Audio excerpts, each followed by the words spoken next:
Everyone, कैसे हैं आप सब लोग।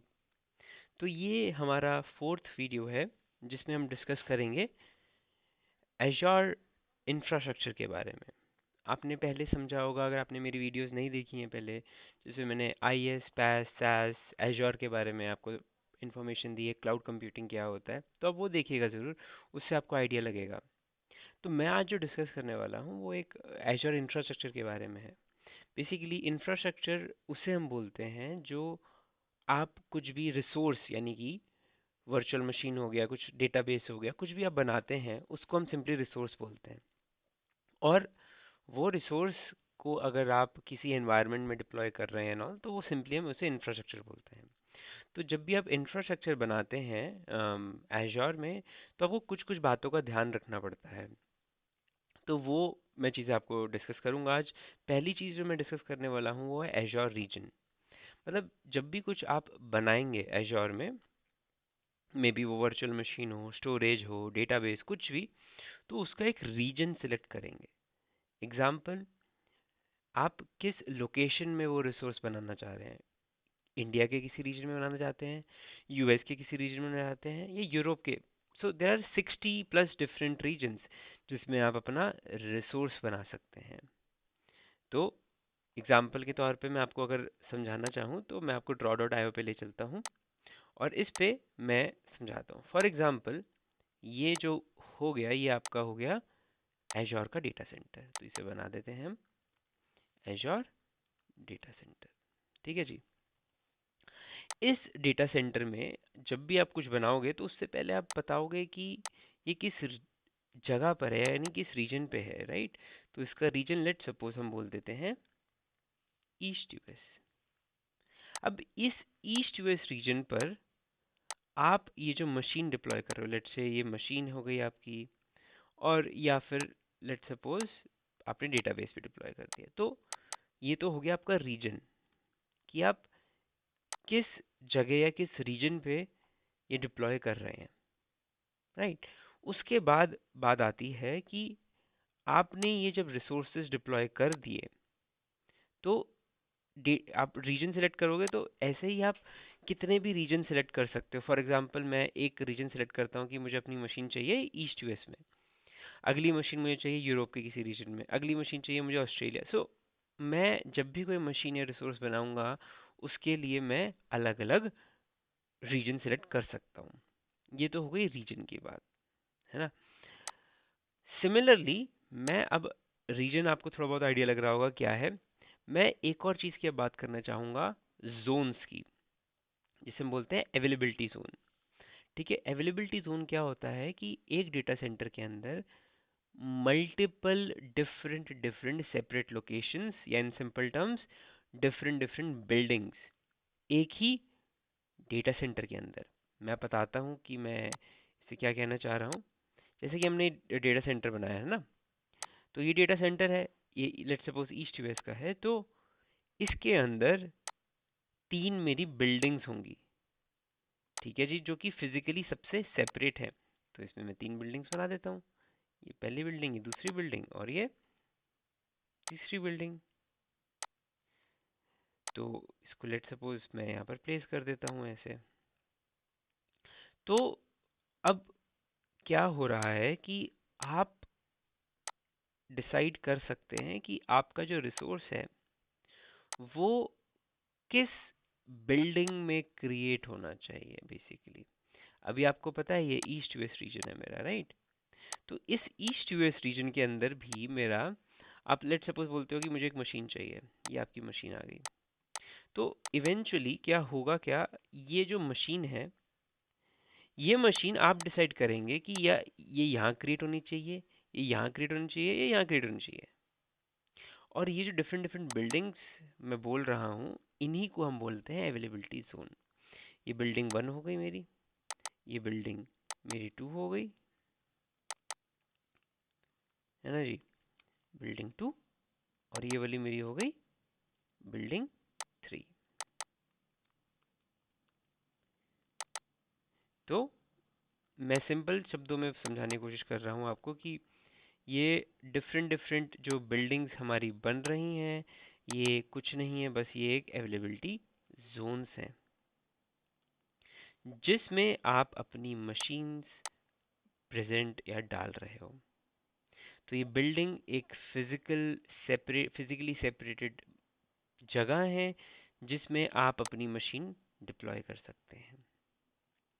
ये बिल्डिंग 1 जो है, इसे मैं बोल देता हूँ, लेट्स सपोज इसे बोल देते हैं availability zone, available availability zone 1।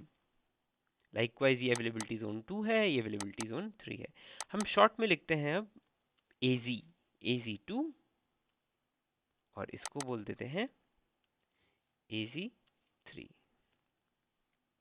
तो जब भी आप ये मशीन बनाते हैं, ये आप डिसाइड करेंगे कि किस अवेलेबिलिटी जोन में, ये किस बिल्डिंग में मुझे ये मशीन डालनी है। नाउ अब लेट्स सपोज आप बोल रहे हो कि भाई मुझे ना मशीन तो डालनी है बट मैं एक ही अवेलेबिलिटी जोन में डाल रहा हूँ। तो आपने मशीन क्रिएट कर दी, बहुत ही बढ़िया। बट अगर कल को इस बिल्डिंग में लेट्स सपोज आग लग गई, या ये बिल्डिंग चलना बंद हो गई, या इस बिल्डिंग की पावर डाउन हो गई, तो आपकी ये मशीन भी डाउन हो जाएगी, राइट? बिकॉज आपने जो मशीन डिप्लॉय की है वो इसी बिल्डिंग में की है, वो इसी अवेलेबिलिटी जोन में, अवेलेबिलिटी जोन 1 में की है। टू अवॉइड दिस थिंग, आपको इसे रोकने के लिए आप क्या करोगे? आप ये वाली जो मशीन है डिफरेंट डिफरेंट अवेलेबिलिटी जोन्स में डिप्लॉय कर सकते हो। बिकॉज अगर आप ये वाली मशीन डिफरेंट डिफरेंट मशीन्स को डिफरेंट डिफरेंट बिल्डिंग्स में डिप्लॉय करते हो, तो इसका सिंपल मतलब है कि अगर तो आपका ये वाला अवेलेबिलिटी जोन 1 ये अगर डाउन हो जाता है किसी कारण, इसमें पावर लॉस हो गया, कुछ भी हो गया, तो फिर भी आपके पास ये मशीन है और ये मशीन है जो कि अलग अलग डेटा सेंटर में है। हाँ, ये भी अगर डाउन हो गया एट द सेम टाइम, फिर भी आपके पास ये वाली मशीन है जो कि डिफरेंट बिल्डिंग में है। तो इस कंसेप्ट को बोलते हैं अवेलेबिलिटी जोन्स, कि आप अपनी मशीन्स को डिफरेंट डिफरेंट बिल्डिंग्स यानी अवेलेबिलिटी जोन्स में डिप्लॉय कर रहे हैं। क्यों कर रहे हैं? बिकॉज आपको अपनी मशीन्स की अवेलेबिलिटी बढ़ानी है कि ज़्यादा से ज़्यादा अवेलेबल रहें अगर कोई प्रॉब्लम्स आती हैं, डाउन टाइम आता है। एक और बात पॉइंट करने वाली है कि ये जो सारी बिल्डिंग्स हमने देखी यहाँ पर, ये सारी बिल्डिंग आपस में कनेक्टेड नहीं होती। मतलब इन सब का पावर, केबल्स, इलेक्ट्रिसिटी, जो भी होता है, डेटा, सब कुछ सेपरेट होता है, सब कुछ आइसोलेटेड होता है। मतलब ये मशीन इस मशीन से कनेक्टेड नहीं है, सॉरी आई मीन ये अवेलेबिलिटी जोन 1 अवेलेबिलिटी जोन से कनेक्ट नहीं है, अवेलेबिलिटी जोन 2 जोन 3 से कनेक्टेड नहीं है। सब आपस में कनेक्टेड नहीं होते इसमें। सबकी power, power backup, cables, data, सब कुछ सबका अलग होता है। बिकॉज इसी रीज़न से कि ये सब आइसोलेटेड इसीलिए हैं क्योंकि अगर मेरी बिल्डिंग 1 डाउन हो जाएगी, तो मैं नहीं चाहता कि मेरी बिल्डिंग 2 यानी अवेलेबिलिटी जोन 2 डाउन हो। अगर ये भी डाउन हो गई तो मेरी सारी मशीन्स ये वाली भी डाउन हो जाएंगी। तो आप समझ पा रहे हैं कंसेप्ट कि क्या अवेलेबिलिटी जोन का है, कि मतलब अगर जितना ज़्यादा आपकी मशीन्स, जितने ज़्यादा अवेलेबिलिटी जोन्स में होंगी, उतना ही आपकी मशीन्स की अवेलेबिलिटी बढ़ेगी। एक और बात, लेट सपोज मैंने बोला ये बिल्डिंग डाउन हो गई, availability zone 1 down, availability zone 2 भी डाउन हो गया, लेट सपोज अवेलेबिलिटी जोन 3 भी डाउन हो गया। उस केस में आप क्या करेंगे? कहने का मतलब है ये पूरा डेटा सेंटर ही डाउन हो गया, यानी सारी बिल्डिंग्स इसके अंदर, सारी अवेलेबिलिटी जोन इसके अंदर डाउन हो गए। तो आप क्या करेंगे? उस केस में मैं क्या करूँगा? उस केस में मैं एक और रीजन में, यानी वो ईस्ट यूएस था, लेट सपोज अब मैं चला गया नॉर्थ यूरोप रीजन में, मैं सिंपली वही चीज़ करूँगा जो मैं ऊपर कर रहा था। मतलब किसी और ज्योग्राफी में, ऊपर वाली ज्योग्राफी थी यूएस की, ये यूएस की ज्योग्राफी थी। अब मैंने क्या किया, मैं नॉर्थ यूरोप रीजन में गया और मैंने यहाँ पर भी सेम चीज़ में अपनी मशीन डिप्लॉय की 3 टाइम्स। यानी कि मैंने अपनी मशीन्स को, जो सेम ऊपर वाली जो मशीन थी, मैंने उसको, ये वाली मशीन को कॉपी किया, और ये वाली मशीन को मैंने 3 बार यहाँ भी डिप्लॉय कर दूंगा मैं। क्यों? कर रहा हूँ मैं ये सब बिकॉज मैं चाहता हूँ कि मेरी मशीन्स की अवेलेबिलिटी हमेशा बनी रहे, अगर कोई डाउन होता है तब भी। तो मैं अब सिंपली इन सब मशीन्स को यहाँ पर प्लेस कर दूंगा। उससे होगा ये कि इवन अगर मेरा जो ऊपर वाला डेटा सेंटर है, ये वाली सारे अवेलेबिलिटी जोन्स अगर डाउन हो जाते हैं, तो मेरे पास स्टिल यूरोप में जो मशीन्स रखी गई हैं वो मैं स्टिल एक्सेस कर सकता हूँ। बट इसका एक प्रॉब्लम सिर्फ यही है कि अब मैं जो पैसे पे करूँगा, जो अमाउंट पे करूँगा, वो 6 टाइम्स होगा बिकॉज आपकी 6 मशीन रन कर रही हैं, 1 2 3। ईस्ट यूएस में 3 मशीन रन करनी है और नॉर्थ यूरोप में भी 3 मशीन रन कर रही हैं। तो आपकी 6 मशीन रन कर रही हैं ओवरऑल। 6 मशीन्स मतलब कि आप 6 टाइम्स मोर पे करेंगे। हाँ, कल को आप बोलते हैं कि नहीं भाई मैं तो सिर्फ एक ही अवेलेबिलिटी जोन में रन कर रहा हूँ, इसमें एक ही डेटा सेंटर के एक ही अवेलेबिलिटी में रन कर रहा हूँ, तो आप एक बार ही पे करोगे। बट अगर आपको अपनी मशीन की अवेलेबिलिटी बढ़ानी है कि अगर डाउन हुआ कुछ तो आप चाहते हो कि आपकी मशीन स्टिल अवेलेबल रहे, तो आप अपनी मशीन्स को अलग अलग अवेलेबिलिटी जोन या अलग अलग रीजन्स या अलग अलग जोग्राफीज, ये जोग्राफी हो गई अलग, यूरोप इज़ अनदर जोग्राफी, अलग अलग रीजन्स जोग्राफीज में आप डिप्लॉय कर सकते हो। तो अभी आपने क्या समझा, मैं आपको समझ पता रिवाइज कराने की कोशिश करता हूँ। आपने समझा कि पहले तो आपका यहाँ पर आ गया एक रीजन, सॉरी ज्योग्राफी। ठीक है जी, ज्योग्राफी क्या हो गया?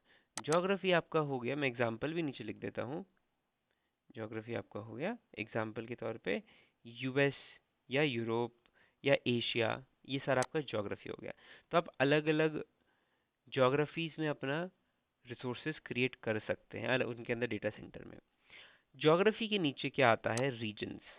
आप कंफ्यूज मत होइएगा, इसलिए मैं ये वेन डायग्राम बना रहा हूँ जिससे आप कंफ्यूज ना हो।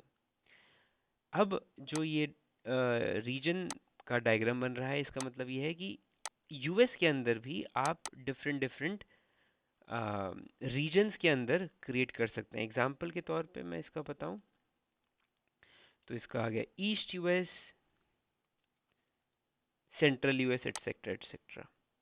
ठीक है जी, ये तो आपका हो गया reason.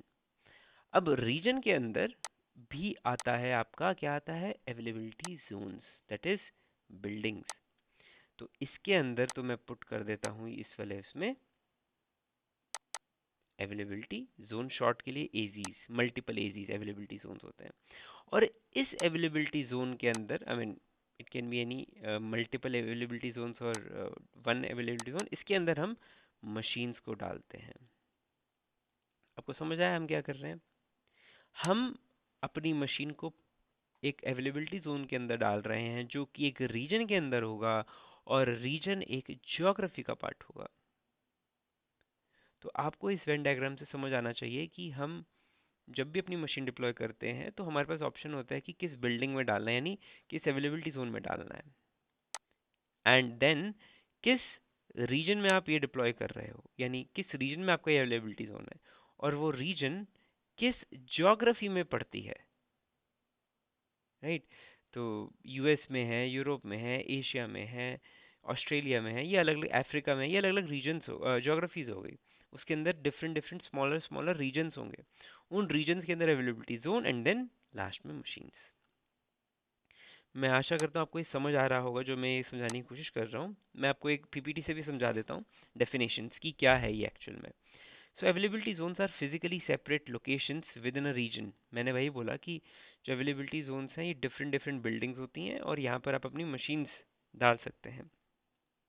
Each zone is made up of one और मोर डेटा सेंटर। जो भी एक जोन होता है उसके अंदर एक या एक से ज़्यादा चीज़ें हो सकती हैं, और इन सब का इंडिपेंडेंट पावर होगा, कूलिंग होगा, नेटवर्किंग, मतलब सब चीज़ इंडिपेंडेंट है। वही मैंने बोलने की कोशिश की।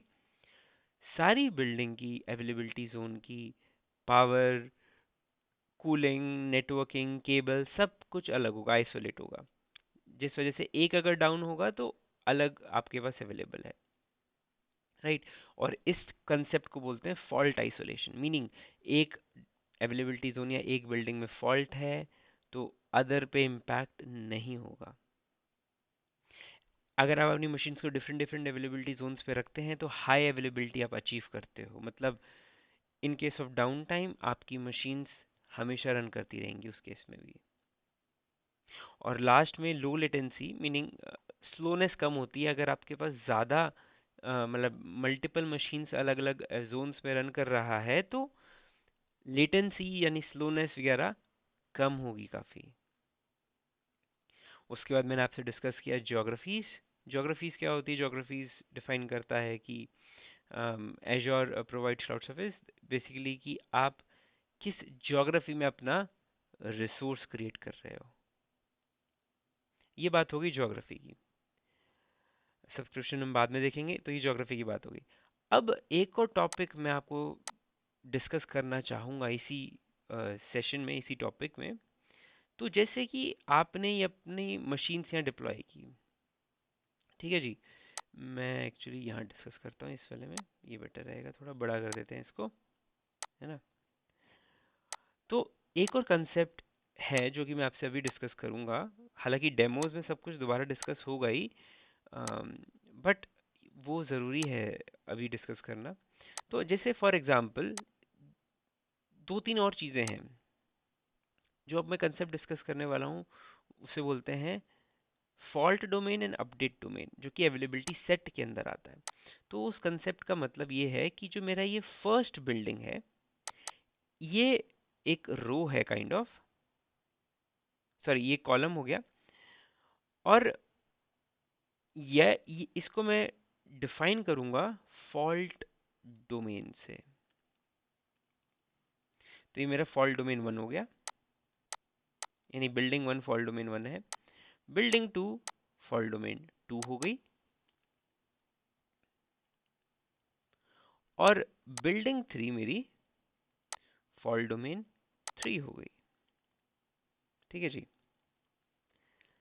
लाइकवाइज ये यहाँ पर हम रोज की बात कर लेते हैं। लाइकवाइज मेरी जो रोज है यहाँ पर, ये मेरी हो गई अपडेट डोमेन वन।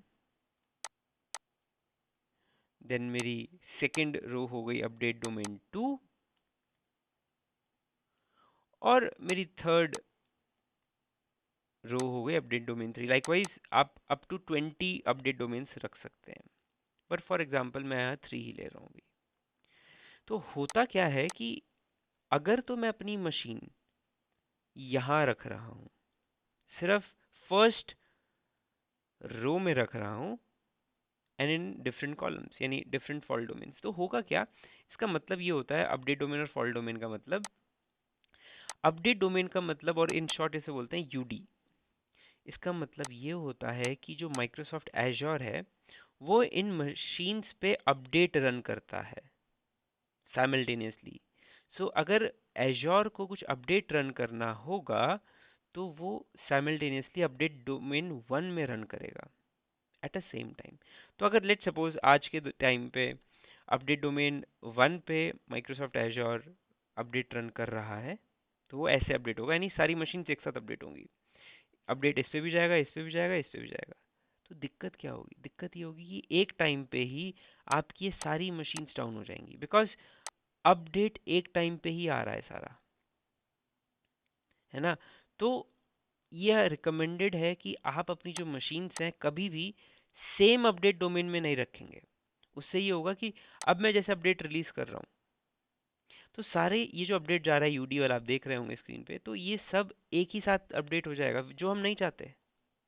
हम ये नहीं चाहते कि एक ही बार में ये अपडेट हो। हम क्या चाहते हैं कि एक एक करके हो, एक एक करके। तो मैं क्या करूँगा, बेटर है ये मशीन में अपडेट डोमेन टू में पुट कर देता हूँ। इसका मतलब ये होगा कि जब भी ये अपडेट जाएगा तो इस पे होगा, यहाँ कुछ नहीं है तो कुछ नहीं होगा, इस मशीन पे भी होगा। तो यानी कि अपडेट डोमेन वन भी जब अपना अपडेट रिलीज करेगा तो वो हमेशा एक ही रो में इम्पैक्ट करेगा, not on multiple rows. Similarly update domain two पे जब कोई अपडेट देगा तो वो मशीन टू पे होगा, सिर्फ बिकॉज यहाँ पर वही एक ही मशीन है। तो मेरी बेस्ट प्रैक्टिस होगी कि मैं अपनी मशीन्स को हमेशा डिफरेंट डिफरेंट फॉल्ट डोमेन्स में रखूं, बिकॉज अगर सारी मशीन्स को मैं एक ही फॉल्ट डोमेन में रख दूं तब भी प्रॉब्लम है। बिकॉज ये मेरा फॉल्ट डोमेन 1 डाउन हुआ तो सब डाउन हो जाएगा। एंड तो मैं क्या करूँगा, मैं अपनी सारी मशीन्स को डिफरेंट डिफरेंट मशीन को मैं different different fault domain and different different update domain में रखूँगा, जिससे होगा क्या कि ये अपडेट डोमेन एक बार में इसमें अपडेट होगा, देन ये दो पे नहीं होगा। सेकंड वन पे यहाँ पर कुछ नहीं होगा बिकॉज यहाँ कोई मशीन ही नहीं है, देन इस पे होगा, देन यहाँ। एंड थर्ड वन पे ये तो स्टेप बाय स्टेप ही मेरी चीज़ें अपडेट होंगी, और जिससे फ़ायदा ये होगा कि मेरे एक साथ चीज़ें सब डाउन नहीं होगा, एक एक करके अगर कुछ डाउन होता है तो एक एक करके होगा। Let suppose fault domain 1 down होता है तो सिर्फ ये मशीन डाउन जाएगी, ये वाली, ये और ये फिर भी रहेंगी। Similarly let's say update domain release करता है अपडेट डोमेन 3 पे, यानी कि ये, तो सिर्फ ये वाला इम्पैक्ट होगा, ये वाली मशीन, थर्ड वाली। 1 and 2 will still be running, right. मैं होप करता हूँ आपको ये कंसेप्ट समझ आएगा। डेमो में हम और डीप डाइव समझेंगे। Thank you. आपको मैं नेक्स्ट सेशन में मिलता हूँ।